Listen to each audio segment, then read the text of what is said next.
વડોદરા જિલ્લાના શિનોરમાં નર્મદાના તટ પર આવેલ રાણાવાસ સ્થિત અંબાજી મંદિરને 30 વર્ષ પૂર્ણ થતા મંદિરે ધાર્મિક કાર્યક્રમો યોજાયા હતા। અંબાજી માતાજીના મંદિરે નવચંડી યજ્ઞ, પાઠોત્સવ સહિતના કાર્યક્રમો યોજાયા હતા। નવચંડી યજ્ઞમાં 25 જોડાઓએ ભાગ લીધો હતો। ભક્તોએ માતાજીની મહાઆરતી, પૂજન અને પ્રસાદી સહિત નર્મદામાં સ્નાન કરવાનો લાભ લીધો હતો। નિલેશ પંડ્યા સહિત ભૂદેવોએ વિશ્વ કલ્યાણ માટે માતાજી પાસે પ્રાર્થના કરી હતી। માતાજીના પ્રસંગમાં શિનોરના ભાવિક ભક્તોએ લાભ લીધો હતો।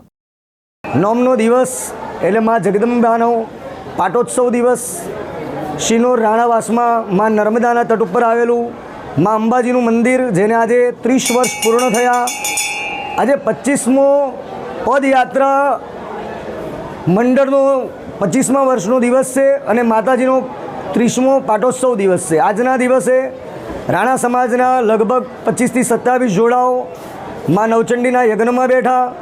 સવારથી સાયંકાળ સુધી માં જગદંબાની પૂજા આરાધના કરી અને માં જગદંબાને પ્રાર્થના કરી કે હે માં, જીવ માત્રનું તમે કલ્યાણ કરો, અમારું, અમારા પરિવારનું, અમારા સમસ્ત વિશ્વમાં રહેતા જીવ માત્રને માં તમે સદબુદ્ધિ આપો। જીવ માત્ર પરમાત્માની અંદર દર્શન કરે, જીવ માત્રનું કલ્યાણ થાય, એ જ હેતુ આજનો રહ્યો। માં જગદંબાને આપણે બધા પ્રાર્થના કરીએ કે વિશ્વની અંદર ચાલતી આ મહામારીઓની અંદરથી માતાજી બધાની રક્ષા કરે, જીવ માત્રના મનોરથ પૂર્ણ કરે।